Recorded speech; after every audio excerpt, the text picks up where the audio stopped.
Vamos abrir a palavra de Deus no Evangelho de São Marcos, capítulo 1, versículo 14 e 15. Evangelho de Marcos, capítulo 1, versículos de números 14 e 15. Está escrito assim a palavra de Deus. E depois que João foi entregue à prisão, veio Jesus para a Galiléia pregando o evangelho do reino de Deus e dizendo: o tempo está cumprido e o reino de Deus está próximo. Arrependei-vos e crede no evangelho. Coisa tremenda é a palavra de Deus sobre as nossas vidas. Quanto mais o evangelho do Senhor Jesus, pelo qual todos aqueles que um dia foram salvos foram alcançados. É algo que é interessante nós observarmos nos nossos dias, é que a humanidade ela tem estado num atual sistema, modo de viver, ao qual ela não consegue enxergar qual é a raiz do seu problema. Ela não consegue enxergar qual é o problema que verdadeiramente atinge a sociedade, né? O âmago desse problema. E o problema, de forma sendo bem simplório, mas de forma simples, o problema do ser humano é o pecado. Talvez resumir tudo aquilo, uma lista de situações que a humanidade se encontra, né? Falar que simplesmente é o pecado, talvez seja uma forma, para uns talvez seja uma forma meio evasiva, para outros talvez seja uma forma muito simplista da minha parte para dizer, mas eu digo que o problema do ser humano é o pecado.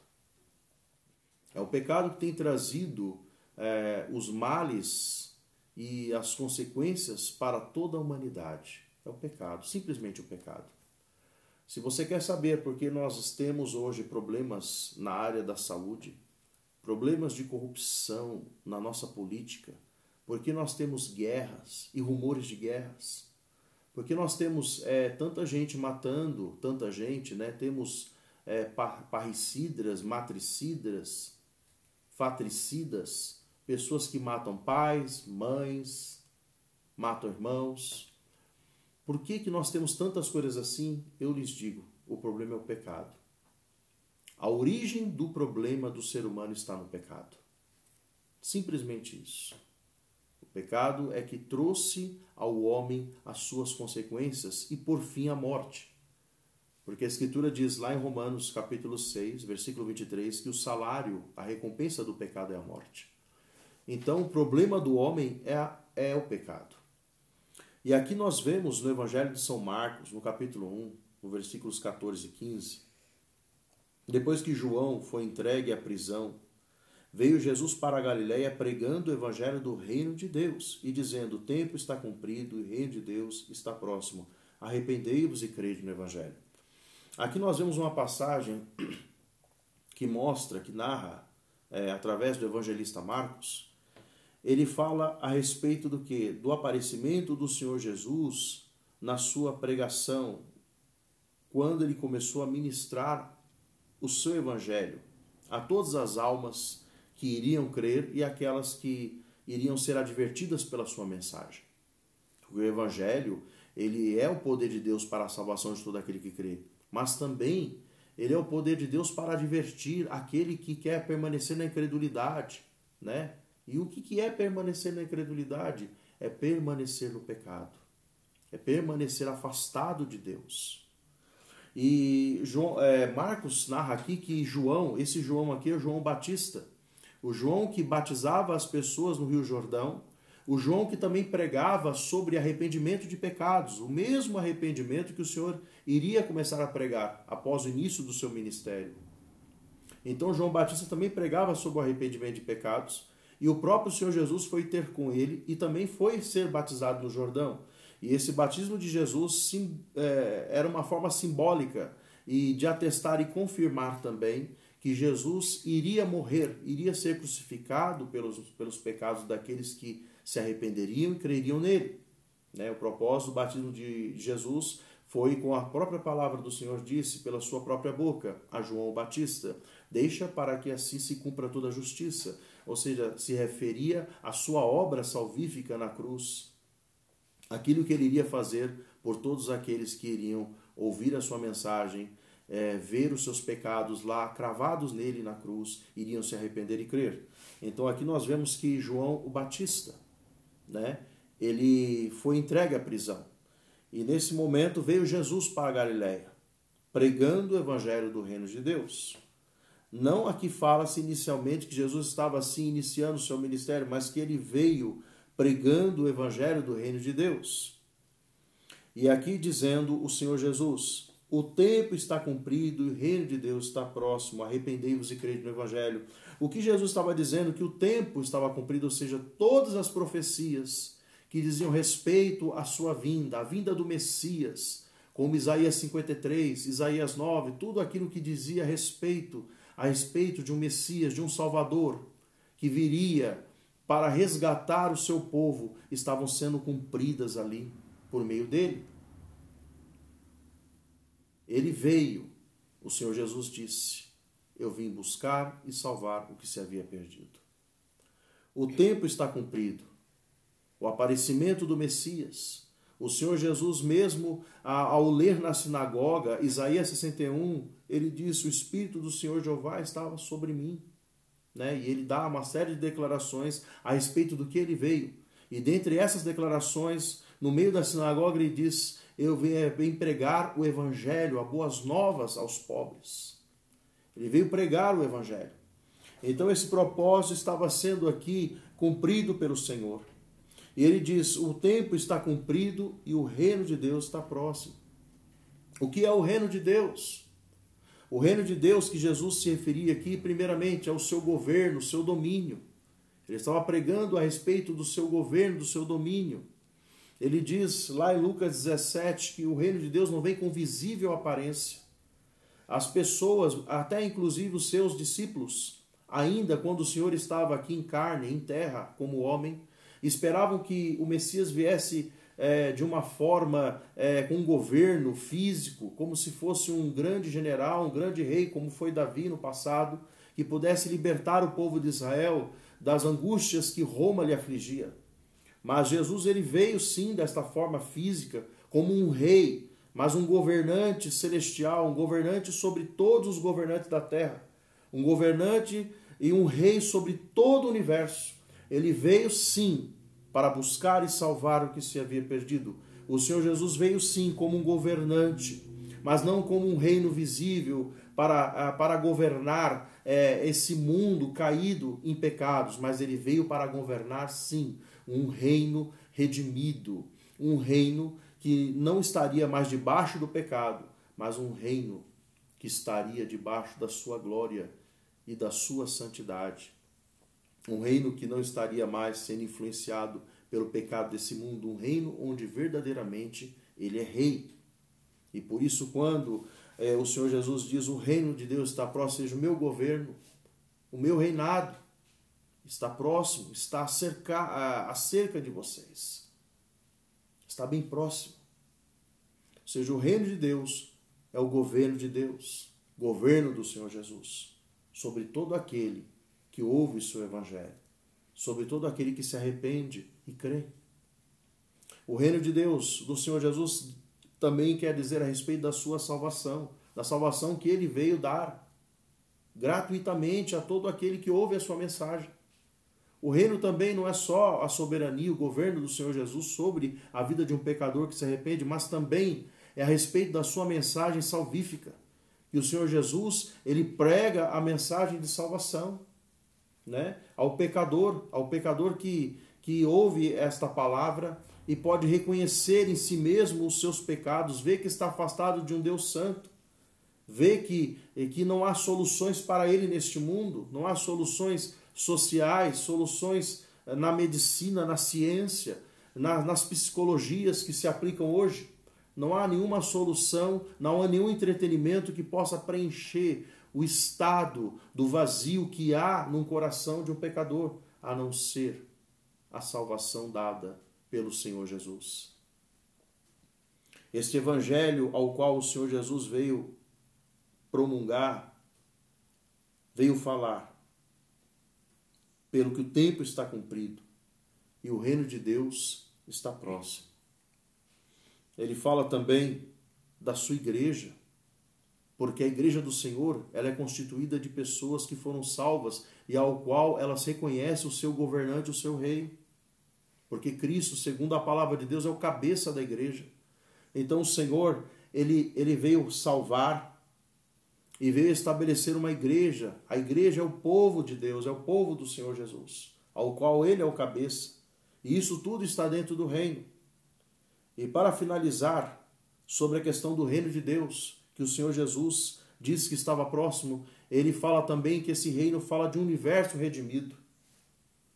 Porque a Bíblia diz, lá em Romanos capítulo 8, que a ardente expectação da criatura aguarda a revelação, a manifestação dos filhos de Deus. A criação geme com dores de parto, esperando que os filhos de Deus se revelem, que a igreja de Deus se revele. Isso acontece quando quando pecadores ouvem o evangelho do Senhor Jesus, se arrependem, se voltam com fé nele e fazem parte desta igreja.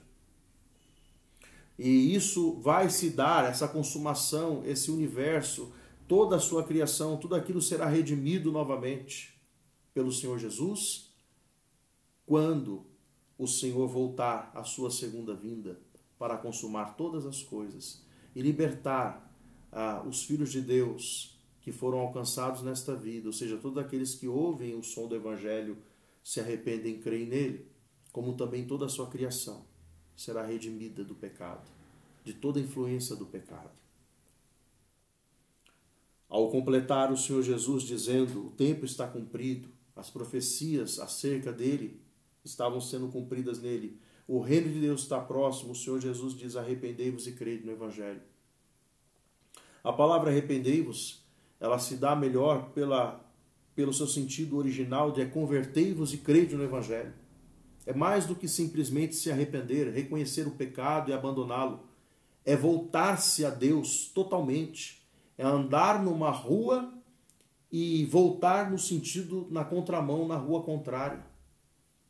É você estar indo numa direção e voltar-se em outra direção.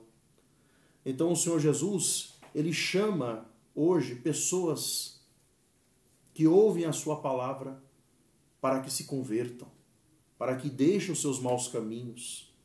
Isaías 55 diz, buscai ao Senhor enquanto se pode achá-lo, invocai-o enquanto está perto, deixe o ímpio o seu caminho, o homem perverso, seus assuntos intentos, se converta ao Senhor, que se compadecerá dele. O Senhor não tem prazer na morte de ninguém, na morte de nenhum pecador. Antes quer que se converta, que se arrependa, que viva. Ao ouvir o som desta palavra do Evangelho, as pessoas têm oportunidade de se voltar-se para Deus. Ao ouvir o som desta palavra do Evangelho, as pessoas podem reconhecer em si os seus pecados. Existe uma humanidade que está caída no pecado e que tem a mentira como a ordem do dia, sendo que quem é o pai da mentira é o diabo, e ele tem os seus filhos nesse mundo. Mas nem todos que são da mentira são filhos do diabo, porque Deus tem aqueles que são seus, e aqueles que são seus, que querem conhecer a Deus, eles certamente ouvirão o Evangelho do Senhor Jesus, ouvirão esta palavra, e reconhecerão os seus pecados, reconhecerão a sua natureza pecaminosa diante de um Deus santo e justo, e vão voltar-se ao fiel Criador. O Senhor Jesus, ele veio a este mundo buscar e salvar o que se havia perdido. O Senhor Jesus veio a este mundo porque um dia não havia ninguém, segundo a palavra de Deus, lá no livro de Romanos, capítulo 3, que está escrito assim, porque todos pecaram e destituídos estão da glória de Deus. Paulo diz mais ainda nesse livro de Romanos, ao qual ele escreveu, inspirado por Deus, que não há um justo sequer, não há ninguém que faça o bem, ninguém que tenha entendimento, ninguém que busque a Deus, todos se desviaram, se extraviaram e juntamente se fizeram inúteis. Não há ninguém que adore a Deus em verdade, não há ninguém que busque o Salvador, não há ninguém que queira nada com Deus. E é por isso que o Evangelho do Senhor Jesus é pregado, para que pecadores tenham oportunidade de voltar-se a Deus, de se converter, de crer nele para a sua salvação. Como inicialmente eu falei, O problema do homem é o pecado. O pecado é o problema de todo ser humano. O pecado é o problema das coisas mais mínimas, das coisas maiores que o ser humano pode enfrentar nesse mundo. Quando uma pessoa tem problemas no meio da sua família, é porque o pecado trouxe esses problemas, de alguma forma. Quando uma pessoa perde a vida de alguém de uma forma trágica, é porque o pecado também concebeu esta situação na vida desta pessoa. Quando uma pessoa perde o emprego de forma injusta, é porque o pecado concebeu o problema na vida dessa pessoa. Quando uma pessoa perde emprego de forma justa porque fez algo errado, é porque o pecado agiu através da vida daquela pessoa, dando motivo para que ela fosse sendo mandada embora. Todas as situações que vivemos nesse mundo, de forma contrária, de forma negativa, por assim dizer, de forma ruim, são produtos do pecado. O fim do produto do pecado é a morte. Mas todas as demais coisas advêm do pecado. E a única solução, o único remédio para o pecado é que o pecador se arrependa, é que o pecador se converta e creia no Evangelho do Senhor Jesus Cristo. É o único remédio para a humanidade. Não existe salvadores para a pátria. Ninguém vai mudar o coração dos políticos desta nação ou de qualquer nação. Ninguém vai poder mudar o coração. Somente Jesus Cristo pode mudar o coração de homens. A Bíblia diz lá em Provérbios 21, assim como ribeiros de águas é o coração do rei, nas mãos do Senhor aonde quer inclina. Deus ali fala do coração do rei, mas é o coração de qualquer ser humano. Só Deus pode inclinar o coração de um homem, de uma mulher aos seus propósitos, aos seus fins. Mas é necessário que haja arrependimento. É necessário que haja conversão, porque nenhum homem, na sua natureza pecaminosa, quer a Deus, busca a Deus ou vai obedecer a Deus, não.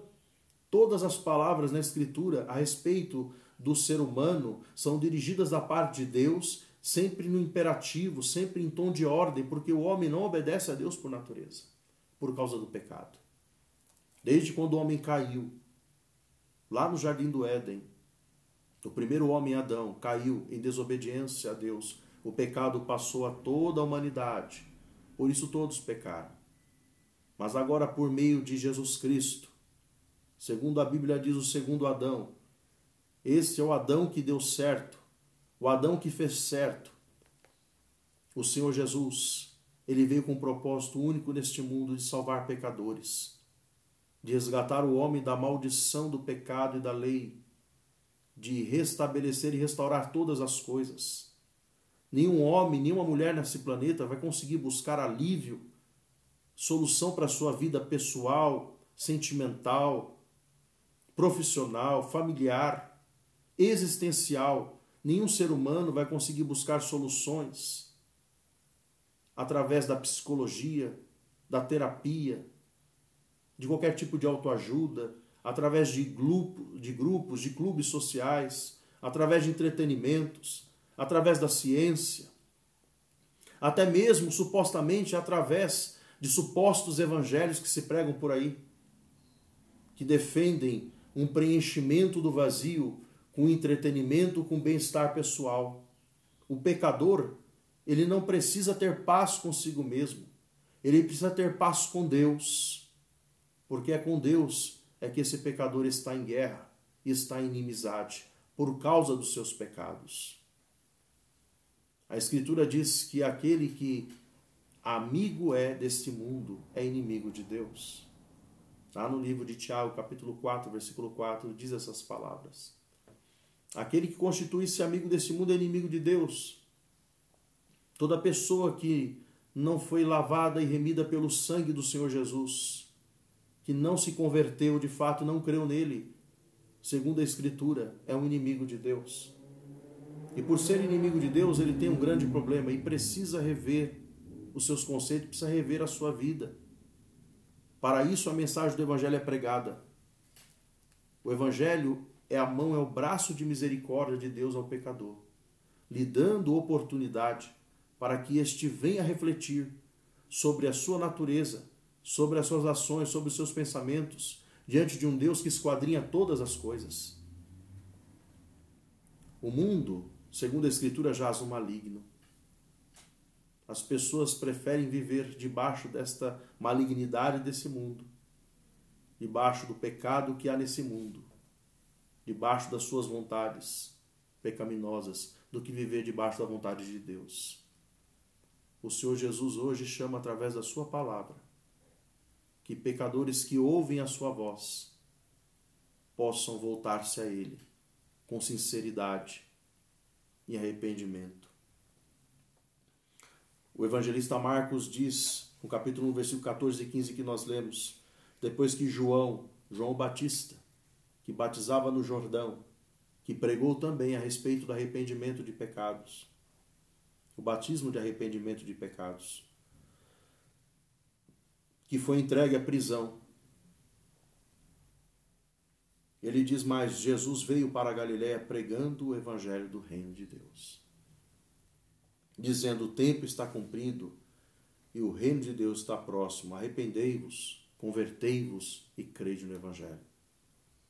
A mensagem da salvação para o pecador, para a resolução dos problemas que ele tem, é por meio do evangelho do Senhor Jesus. É por meio das boas novas que falam do Salvador. Não busque a Deus para resolver os seus problemas pessoais, seus dilemas existenciais. Não busque a Deus para Ele te dar uma porta de emprego. Não busque a Deus para te dar um casamento. Não busque a Deus para resolver os conflitos familiares. Não busque a Deus por uma cura. Busque a Deus pelo perdão dos seus pecados. Porque você pode ter todas essas coisas que Deus dá a qualquer um, liberalmente, mas não ter a Cristo como seu Rei, como seu Senhor, seu Salvador, e não ter a salvação. O Senhor Jesus disse, certa vez, o que aproveitaria o homem? O que ganharia o homem ganhar o mundo inteiro e perder a sua alma? O que adianta eu ter todas as coisas boas desse mundo, que são até listas? Não é pecado ter uma boa família, um bom casamento, saúde, emprego, estar em paz. Não é pecado isto. Mas o que importa é ter tudo isso e não ter a Cristo, e não ter a salvação. Então busque o Senhor enquanto você pode achá-lo. Invoque enquanto Ele está perto. Porque chegará um dia que o Senhor Jesus, como diz a Escritura, há de vir novamente. E nessa segunda vinda, Ele não vai vir mais para salvar, mas Ele vai vir para julgar toda a humanidade que um dia teve a oportunidade de ouvir o som da sua voz e rejeitou o seu santo evangelho, as suas santas palavras. Por isso fica a palavra de Deus. E dizendo o Senhor Jesus, o tempo está cumprido e o reino de Deus está próximo. Arrependei-vos e crede no evangelho.